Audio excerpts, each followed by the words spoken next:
ఆవిడ స్మైల్ కోసం చచ్చిపోయే అభిమానులున్నారు. మీ స్మైల్ కోసం చచ్చిపోయే వాళ్ళు నిజంగా కాన్స్టాంట్‌గా స్మైల్ అనే ఒక కమెంట్ నా సెక్షన్ ప్రతిసారి ఉంటుంది. అందరూ యూఎస్ నుండి రిటర్న్ వచ్చేస్తున్నారు మోస్ట్ ఆఫ్ ది ఇండియన్స్ అనే ఒక కామెంట్ అయితే వింటూ ఉన్నాం కదా. కరెక్టే. కానీ ఒక్కొక్కరికి ఒక్కొక్క పర్సనల్ స్టోరీ ఉండుంటది. కానీ నాది ఒక పర్సనల్ స్టోరీ. సో స్టోరీ మాకు షేర్ చేసుకోలేరా? వాట్ హ్యాపెండ్ ఈస్ నాకు జనరల్‌గా మైగ్రేన్ అండ్ పీసీఓడి ఇష్యూస్ ఉన్నాయన్నమాట. దానివల్ల one fine day severe migraine వచ్చింది. నేను డైరెక్ట్‌గా డిప్రెషన్ థర్డ్ స్టేజ్‌లోకి వెళ్ళిపోయాను. Don't judge A book by its cover అన్నట్టు ఫేస్ మీద ఎప్పుడు స్మైల్ పెట్టుకున్నంత మాత్రం వాళ్ళ లైఫ్ అంతా అలా ఉందని కాదు. నేను వెనక సెషన్స్ తీసుకుంటూ మెంటల్ హెల్త్కి ఇదంతా చాలా ఏంటి నెక్స్ట్ నా ఆలోచన ఎప్పుడైనా వచ్చిందా? 2 months సెమిస్టర్ స్టార్ట్ అయిపోయింది. నేను రిటర్న్ వచ్చేయాల్సి వచ్చింది. ఎమర్జెన్సీ మీద వచ్చేసాను. సోషల్ మీడియాలోకి వచ్చారు అంటే వాళ్ళ ఇష్టం. నెగిటివ్గా అనొచ్చు, పాజిటివ్గా అనొచ్చు, ఏదైనా అనొచ్చు. మనం వాళ్ళ చేతిలో ఒక రైట్ ఇచ్చేసినట్టు. మీరు కరెక్ట్గా ఉన్నారా, కరెక్ట్ ఫిగర్ ఇది అది అని అంటారు. లావు ఉన్నావా, బండదానికి రీల్స్ అవసరమా, ఎగరడం అవసరమా, కామ్గా ఇంట్లో కూర్చోక. ఆ రీల్స్ చేసే వాళ్ళు ఎంత సంపాదిస్తున్నారు, వాళ్ళ ఫ్యామిలీకి వాళ్ళు ఎంత పెద్ద బ్యాక్ బోన్ అవుతున్నారు అనేది ఎవరు గుర్తించారు. అది ఎవరు గుర్తించరు. అంతే ఎగురుతారు, పాటలు మీద పెట్టుకుంటారు, వీళ్ళు చెయ్యరు. కామెంట్స్ అట్లాంటివి చాలా అసలు వన్స్ ఒక అమ్మాయి సోషల్ మీడియాలోకి వచ్చిన తర్వాత హవ్ హార్డ్ తెలుసా కొన్ని కమెంట్స్ తీసుకోవడానికి. ఎగ్జాక్ట్లీ కొన్ని పదాలు వాడకూడని పదాలు వాళ్ళకి ఎందుకు వాడాలనిపిస్తుందో అర్థం కాదు.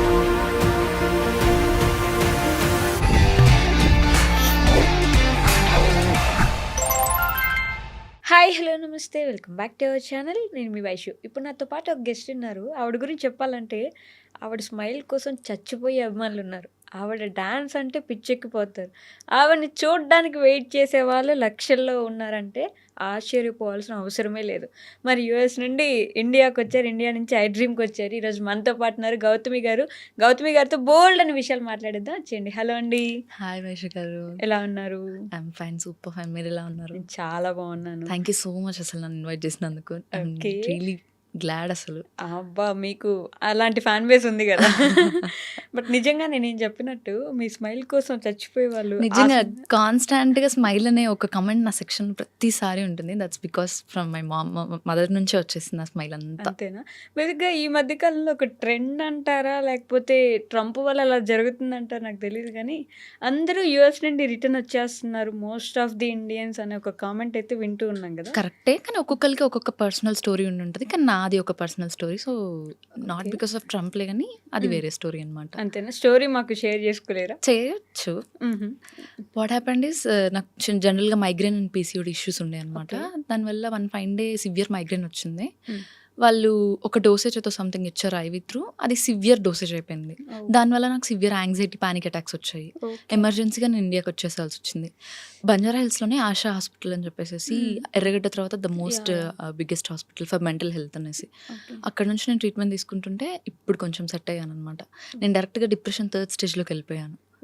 అసలు మీకు కనిపించే గౌతమిని, అసలు వెనక నడిపించే గౌతమి అసలు ఒకళ్ళు కాదు. అంతేనా? అదే ఏమన్నా అంటే don't judge A book by its cover అన్నట్టు ఫేస్ మీద ఎప్పుడు స్మైల్ పెట్టుకున్నంత మాత్రం వాళ్ళ లైఫ్ అంతా అలా ఉందని కాదు. నేను వెనక సెషన్స్ తీసుకుంటూ మెంటల్ హెల్త్కి ఇదంతా చాలా జరుగుతుంది అనమాట స్టఫ్ ఇప్పటికీ స్టిల్.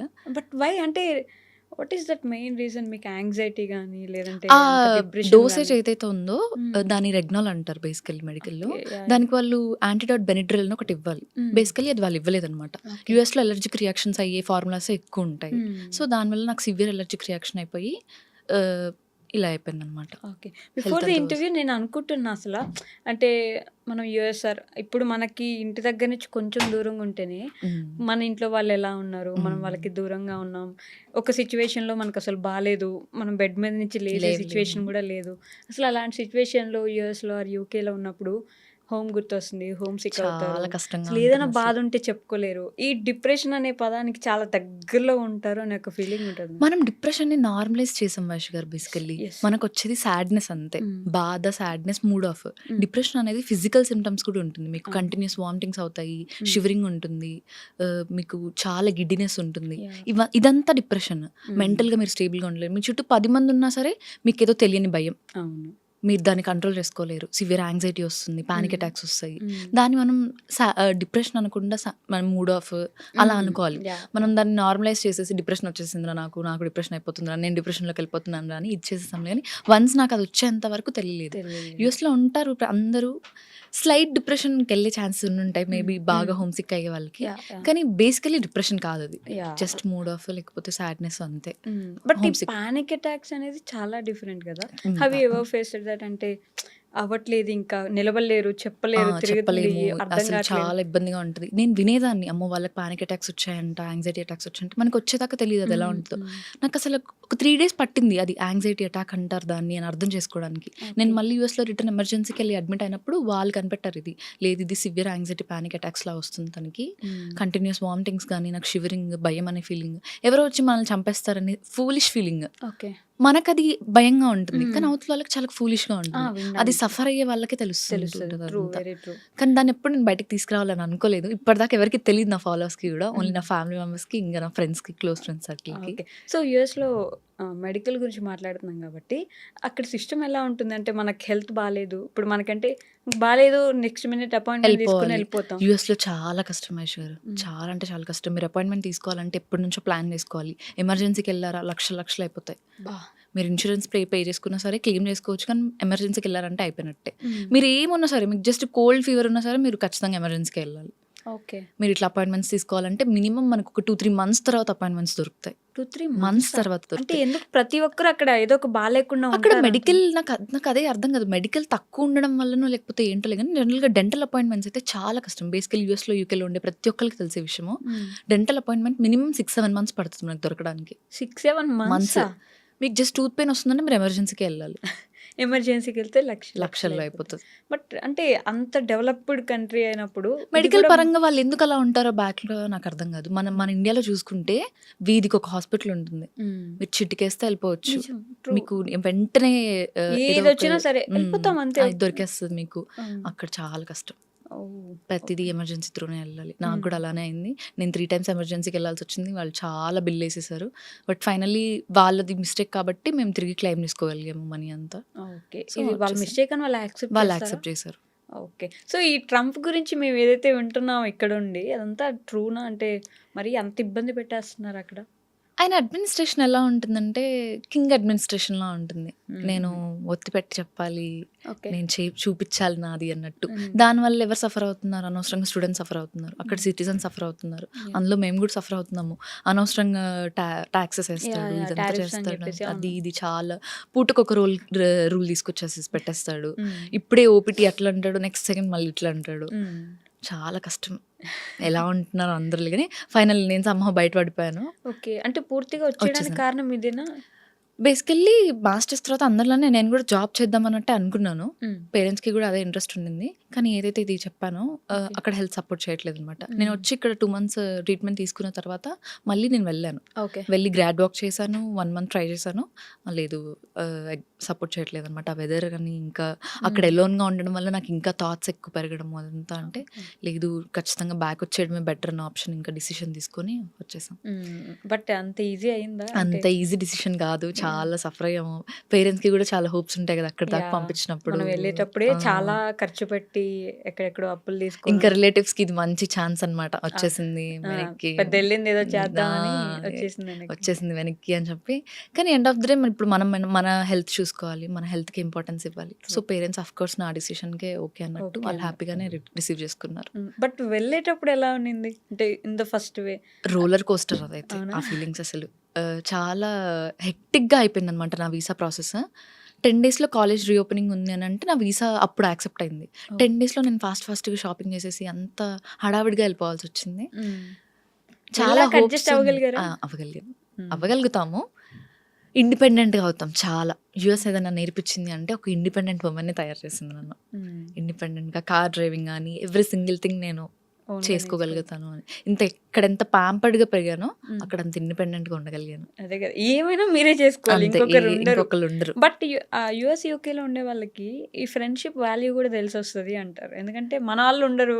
మన పేరెంట్స్ ఫ్యామిలీ ఉండరు. ఇంకా అక్కడ ఏమున్నా అదే ఫ్రెండ్సే. ఫ్యామిలీ. హ్మ్. మనమే కలిసుంటాం నలుగురు, ఐదుగురం. అక్కడే అదే ఫ్యామిలీ. వాళ్ళతోనే ఫెస్టివల్స్ చేసుకుంటాము. అన్ని సాడ్‌నెస్ కానీ ఏదైనా సరే అదే హ్మ్. ఫ్యామిలీ. కొన్ని కొన్ని రోజులు బావుంటది. కొన్నిసార్లు పడదు. అవును. కొంతమందితో అడ్జస్ట్ యాహ్! అవ్వలేము. యాహ్! నాకు దొరికిన వాళ్ళు మాత్రం చాలా దొరికారు. వాళ్ళు చాలా రిసీవ్ చేసుకున్నారు. హ్మ్. లిటరల్లీ వాళ్ళ వల్లే సేవ్ అయ్యి ఈరోజు ఇంత సేఫ్‌గా ఇండియాకొచ్చానంటే వాళ్ళ వల్ల. మీకు చెప్తుంటే కూడా నాకు గూస్‌బంప్స్ వస్తున్నాయి చూడండి. అవునా? అంత వర్స్ట్ ఎక్స్‌పీరియన్స్ నుంచి బయటపడ్డాను నేను. చాలా వర్స్ట్ చాలా మీదైతే. అసలు థ్రెటనింగ్ ఎక్స్‌ట్రీమ్. ఉన్నిందండి. అమ్మో! చాలా అసలు. ఇంకా మా పేరెంట్స్ అసలు తట్టుకోలేకపోయారు ఆ భయంని. హ్మ్. అసలు ఎవ్వరికీ తెలీదు ఇది. ఇప్పటిదాకా చెప్పను కూడా చెప్పలేదు ఎవరికీ. ఓకే.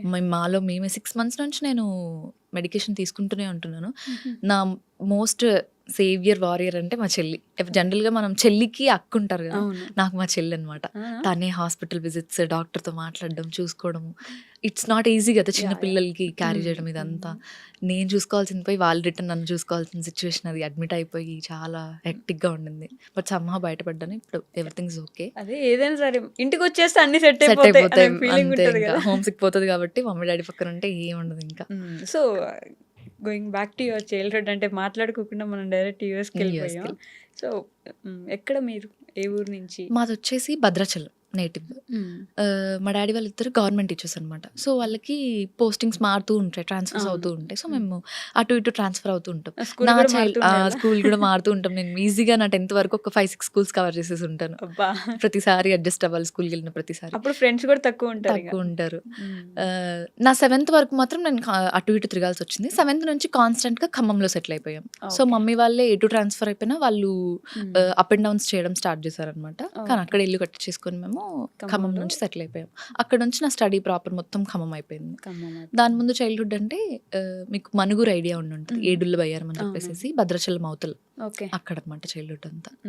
ఎలా ఉండేదంటే మంచి మంచి స్టూడెంటా? బా చదువుకునేవాళ్ళా? ఇద్దరం నేను, చెల్లి మంచి స్టూడెంట్స్. ఆ!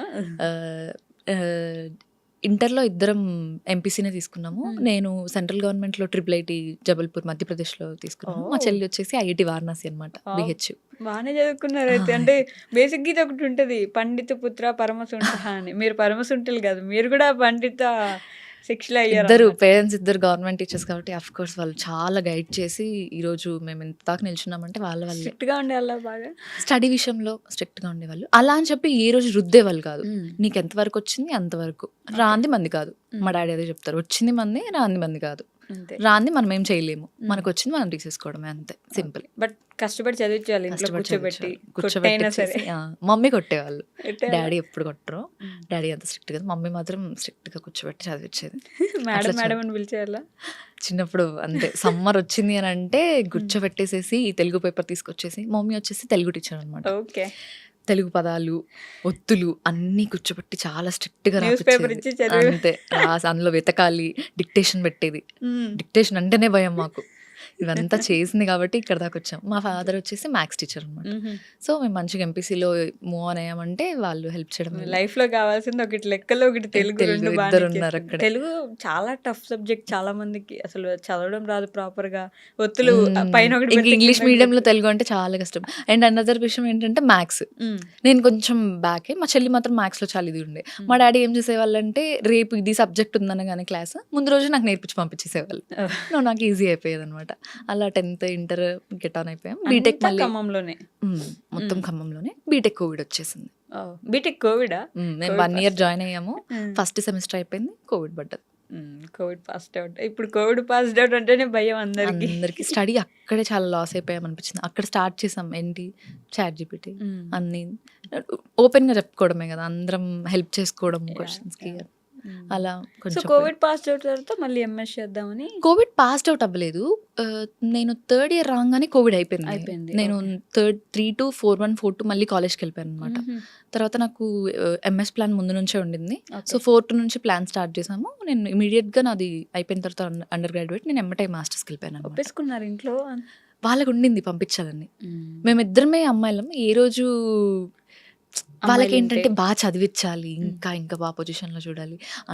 నాకు ఈ చిన్నపాటి ఒక ఫెమినిజం మన క్యారెక్టర్ స్టార్ట్ అయింది మా ఇంట్లో వాళ్ళ వల్ల అనమాట. ఓకే. అమ్మాయిలు ఎక్కడ తగ్గొద్దు, ప్రతి దానికి ఇది ఉండాలి. మా మమ్మీ మెయిన్గా, మ్మ్. మా మమ్మీకి 18 ఇయర్స్కే పెళ్లి చేసేసారనమాట. ఓకే. సో తనకి ఏంటంటే బాగా లేదు, 26, 27 వరకు పిల్లలు బాగా చదువుకోవాలి, ఇంకా హైయర్ స్టడీస్ చేయాలి, వాళ్ళు ఒక మంచి పొజిషన్లో ఉన్న తర్వాత పెళ్ళి అవన్నీ అప్పుడు సెకండరీ అన్నట్టు. సో వాళ్ళదే ప్లాన్, నేను Okay. మాస్టర్స్కి వెళ్ళాలి అని చెప్పి. వాళ్ళే నన్ను ఒప్పించి నువ్వు చేయగలుగుతావు, మేము ఉంటాం వెనక అని చెప్పి పంపించారు. సడన్లీ ప్లాన్స్ అన్నీ చేంజ్ అయిపోయినాయి. ఇప్పుడు వచ్చేసారు.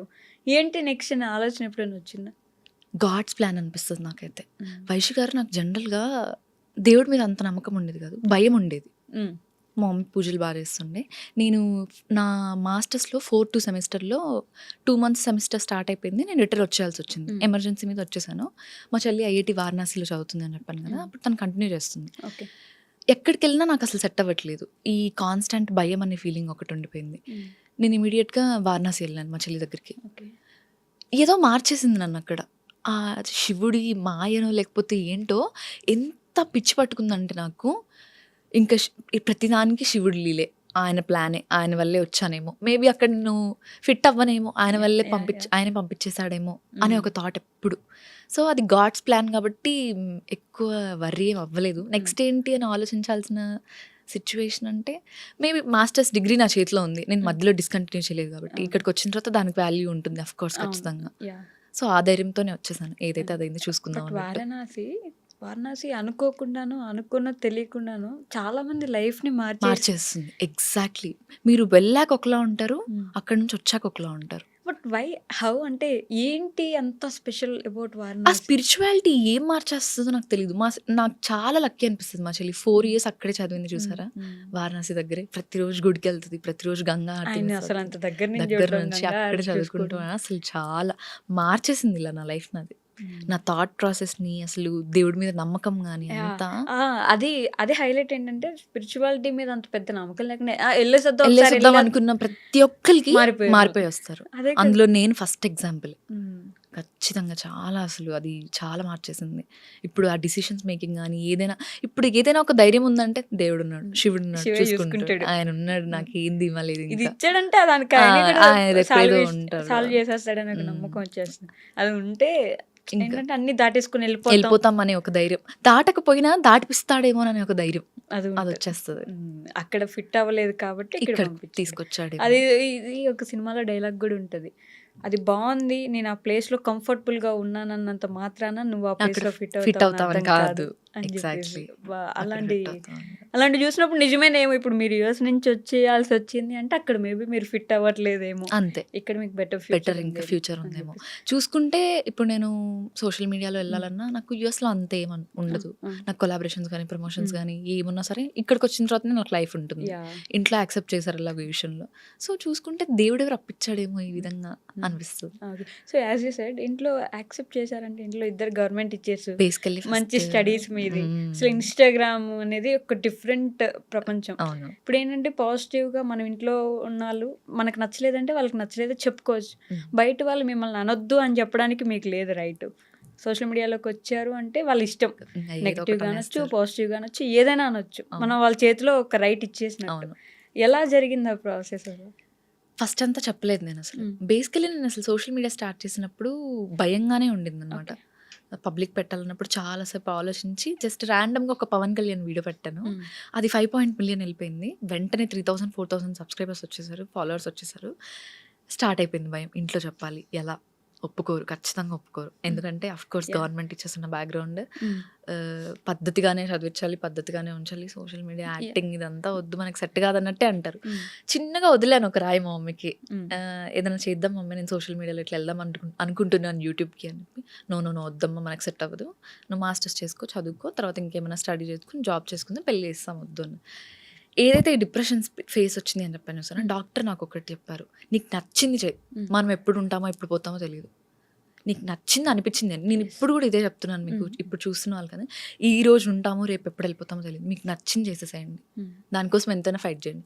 నేను ఇంకా చెప్పేసాను డైరెక్ట్గా, నాకు ఇట్లా ఒకటి ఉంది, నాకు 50K ఫాలోవర్స్ ఉన్నారు, ఇన్ని మిలియన్ వీడియోస్ ఉన్నాయి, నా కంటెంట్ ఇలాంటిది, నేను ఏ రోజు వల్గర్ కంటెంట్ పెట్టను, ఏది లేదు, నీట్ అండ్ క్లీన్గా ఉంటుంది, మీరు ఓకే అంటే నేను కంటిన్యూ చేసుకుంటాను, సో దట్ అందులో అన్న కొంచెం బిజీగా పడితే దీంట్లోంచి బయటపడగలుగుతాను అని చెప్పేసి. ఒక 2 రోజులు ఆలోచించారు. దే వాస్ లైక్ ఓకే కానిచ్చేసేయి అని చెప్పి కొలాబరేషన్ స్టార్ట్ అయ్యాయి. ఇంకా అప్పటి నుంచి ఇంకొంచెం రీచ్ ఎక్కువ అయిపోయింది. దానికి ముందు కొలాబరేషన్స్ యాక్సెప్ట్ చేయాలంటే ఇప్పుడు వాళ్ళు పంపించిన ప్రొడక్ట్ ఇంటికి రావాలి, ఏంటిది అని అడుగుతారు. సో దానికోసం నేను చాలా కొలాబరేషన్స్ ఆపేసేదాన్ని అనమాట. ఓకే. తర్వాత మెల్లగా ఓకే అయిన తర్వాత ఎవ్రీథింగ్స్ గుడ్ ఒప్పుకున్నారు బట్ అనమాట. నచ్చింది చేయడం, నలుగురిని పట్టించుకోకపోవడం అనేది ఇట్స్ నాట్ దట్ ఈజీ. చాలా పెద్ద విషయం. ఎందుకంటే మనకంటే ఆ నలుగురు ఏమనుకుంటారు, ఆ నలుగురు మైండ్లో ఏం వెళ్తుంది, మనం ఆ నలుగురు మైండ్లో మన గురించి వాళ్ళ పిక్చర్ ఏంటి అనే దాని గురించి ఆలోచిస్తూ ఉంటారు. అది మార్చడం ఎంత ఇంపార్టెంట్ అంటారు? ఖచ్చితంగా మార్చాలి. మనం పట్టించుకున్నామా మనం ఖచ్చితంగా వెనకెళ్ళిపోతాం. మన ఎదుగుదల వెళ్తుంది అని అంటే నలుగురు వెనక ఖచ్చితంగా మాట్లాడతారు. ఐ స్టార్టెడ్ బిలీవింగ్ పట్టించుకోవద్దు వాళ్ళని. ఇది ఖచ్చితంగా ఎవరైనా సరే, రీల్ క్రియేటర్ అయినా కంటెంట్ క్రియేటర్ అయినా, మీకు ఒక నెగటివ్ కమెంట్ వస్తుందా ఐదర్ డిలీట్ చేసేయండి లేదా రిప్లై ఇచ్చి పడేయండి, వదిలేసేయండి, అంతే. మనం ముందుకు వెళ్ళిపోవాల్సింది అంతే. మా పేరెంట్స్ కూడా అదే చెప్తారు, పట్టించుకోకు, నెగటివ్ వస్తుందా లైట్, నీకు కావాల్సింది ఏంటి నువ్వు క్లెయిమ్ చేసుకో, ఏం చేసుకో అయిపోతుంది, సింపుల్ అంతే. బట్ ఈ జనరేషన్, ఇప్పుడు జనరేషన్ జెన్జీ వాళ్ళు ఏంటంటే they are doing very great అని నా ఫీలింగ్ అనిపిస్తుంది. మీకేమనిపిస్తుంది? అంటే వాళ్ళ ఇష్టానికి చేస్తున్నారు, ఏదో ఒకటి రూల్స్ను బ్రేక్ చేస్తున్నారు, మనందరం క్యారీ చేసుకుంటూ వచ్చిన తరతరాలుగా వస్తున్న కొన్నిటిని barriers అన్ని break చేస్తున్నారు. That is very very good. Women విషయంలో వస్తే అసలు చాలా బ్రేక్ చేస్తున్నారు. కడలి సత్యనారాయణ, షీఈ్ మై ఫేవరెట్. అసలు తనకి ఎంత నెగిటివిటీ వచ్చింది చూసాం, చాలా నెగిటివిటీ వచ్చింది, బట్ స్టిల్ తను ఎంత ఫైట్ చేస్తుంది. Chinmayi Sripada, she's my favourite influencer. ఎంత నెగిటివిటీ కేసెస్ కానీ ఎంత తను మాట్లాడే పాయింట్ ఎవరు చూడరు. ఇప్పుడు అఫ్ కోర్స్ దీనికి కూడా నన్ను ట్రోల్ వేసుకుంటారు, వేసుకొనివ్వండి. She speaks her heart out. Exactly ఏమనిపించిందో చెప్తుంది. తను రైట్ తీసుకుని తన ఫ్యామిలీని తన పిల్లల్ని అన్నా కూడా still she chose to spoke about the truth, right. ఎంత బాగా మాట్లాడతారు. And Rahul such a great husband, very true. Supportive గా ఉంటారు. ఆవిడ ఏం చేసినా సపోర్ట్ చేస్తారు, ఎక్కడ మొక్కేసారో కానీ. చాలా లక్కీ తను, అసలు ఈ జన్మలో ఏదో పుణ్యం చేసుకుందో రాహుల్ గారు వచ్చేసారు. ఇదే జెన్జీ వాళ్ళు ఏంటంటే బ్రేక్ చేస్తున్నారు ఎవ్రీ సింగిల్ థింగ్. నిజంగా మారుతుంది, వాళ్ళకి నచ్చింది చేస్తున్నారు, స్టాండ్ తీసుకోగలుగుతున్నారు, మాట్లాడగలుగుతున్నారు. చూసింగ్ ఏ పాత్ అంటే డాక్టరో టీచరో ఇంజనీరే కాకుండా చాలా నచ్చింది చేస్తున్నారు. ఫ్యాషన్ డిజైనింగ్ కానీ ఏదైనా చెప్పి. సోషల్ మీడియా ఇప్పుడు ఎంత ఇంపార్టెంట్ అయిపోయిందంటే ఎవ్రీ ఒక్కరి లైఫ్లో ప్రతి ఒక్కరు కంటెంట్ క్రియేషన్ స్టార్ట్ చేస్తున్నారు. ఎవరి మానిటైజేషన్ స్టార్ట్ అయిందంటే వాళ్ళు అఫ్ కోర్స్ ఫైనాన్షియల్గా ఇండిపెండెంట్ అవుతారు, డిపెండ్ అవ్వరు. ఎంత బాగా ఇదవుతుంది. దాని గురించి బాగా యాక్చువల్లీ కామెంట్స్ చేస్తారు. ఈ రీల్స్ చేసే వాళ్ళకి ఏం పని ఉండదు, రీల్స్ చేసుకుంటూ ఉంటారు ఎప్పుడు అని చెప్పేసి. ఆ రీల్స్ చేసే వాళ్ళు ఎంత సంపాదిస్తున్నారు, వాళ్ళ ఫ్యామిలీకి వాళ్ళు ఎంత పెద్ద బ్యాక్ బోన్ అవుతున్నారు అనేది ఎవరు గుర్తించారు. అది ఎవరు గుర్తించరు, అంతే. ఎగురుతారు, పాటలు మీద పెట్టుకుంటారు, వీళ్ళు చెయ్యరు, చేసే వాళ్ళని చెయ్యనివ్వరు. ఏంటి వీళ్ళ బాధ నాకు అర్థం కాదు. నాకు తెలిసి సగానికి సగం మంది అమ్మాయిలకి శత్రువులు అనిపిస్తుంది. అది ట్రూ. అంటే maybe jealousy at it peaks అని, అంటే వాళ్ళు చెయ్యలేకపోతున్నారు కాబట్టి మనం చేస్తున్నామంటే వాళ్ళకి కొంచెం ఫీలింగ్ ఉంటుంది. సపోర్ట్ చేస్తే ఏమవుతుంది, నా పాయింట్ అది. Very true. అసలు చేయలేకపోయారు, అదే కదా, ఒక సెకండ్ ఇట్లా స్కిప్ చేయండి, అక్కడ కూర్చొని టైప్ చేసి నాకు అసలు నా ఫ్రెండ్ ఒకళ్ళు ఉంటారు సుజిత అని చెప్పేసి, ఎంత నెగటివ్ ఇది వస్తుందో. తను జస్ట్ ట్రోలింగ్ గురించి ఒక వీడియో చేసింది, అదే ఒక అబ్బాయి చేశాడు, వాడి సెక్షన్ మొత్తం అసలు ఎంత పాజిటివ్ కమెంట్స్ బ్రో, అది ఇది బాగా ఇచ్చి పడేసా మాట్లాడే. అమ్మాయి నువ్వు నోరు మూసుకొని ఏంటా మాటలు, అసలు ఇలా చేస్తారా, మీ పేరెంట్స్ ఏం చేస్తున్నారు, ఇదేనా మీ పెంపకం, ఏంటా మాటలేంటి, ఎంత హర్ట్ అవుతారు వాళ్ళ పేరెంట్స్ అయినా. అదే అబ్బాయి చేస్తే ఒక అమ్మాయి చేస్తారు. అదే కదా, అమ్మాయి చేయకూడదు, అమ్మాయి కాబట్టి చేయకూడదు. ఎగ్జాక్ట్లీ, అమ్మాయి కాబట్టి చేయకూడదు, అమ్మాయి కాబట్టి బూతులు మాట్లాడొద్దు, అమ్మాయి కాబట్టి ఆలోచించి చేయాలి, ఆచితూచి ఒక స్టెప్ వేయాలి. ఎందుకు ఆచితూచి స్టెప్ వేయాలి? ఏముందని ఆచితూచి స్టెప్ వేస్తాము, బ్రేక్ చేస్తున్నాం, ఎంత దాకా వచ్చాము, ఎక్కడండి ప్రతిదానికి మనం ఈక్వల్గా ఉంటున్నాము. ఈక్వల్ కాదు, ఒక మెట్టు మనమే ముందు ఉంటున్నాం బేసికలీ చెప్పాలంటే. ఏం తక్కువ చేస్తున్నాం మనం? ఆబ్వియస్లీ ఎక్కడా తక్కువ చేయట్లేదు.